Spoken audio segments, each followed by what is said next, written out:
Magandang araw mga bata! Ako nga pala si Ate Nulen. Ano nga ulit ang pangalan ko? Mahusay!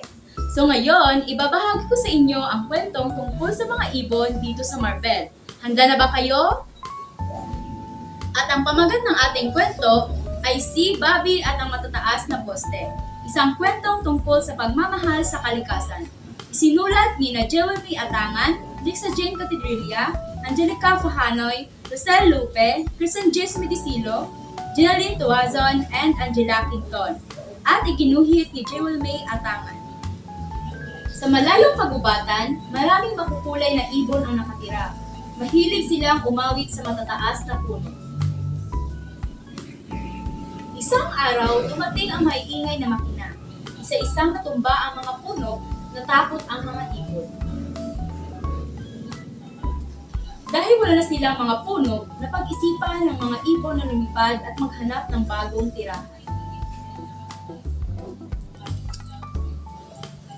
Pagkatapos ng mahabang paglalakbay, nakita nila ang bayan ng Marbel.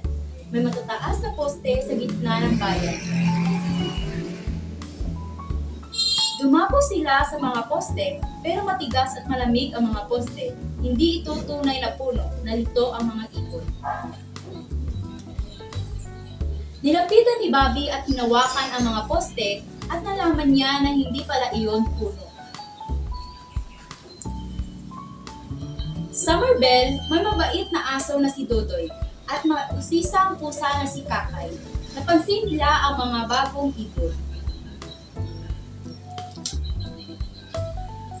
Bumaba ang isang ibon mula sa matataas na poste at ikipag-usap kina mabait na si Dodoy at mausisang si Kakay.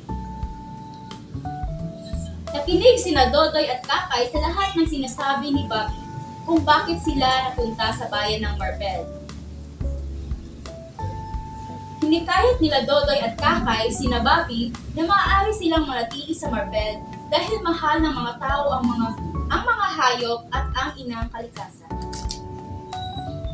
Unti-unti naging masaya ang mga ibon, umawit sila tuwing umaga dahil meron na silang bagong natitirhan.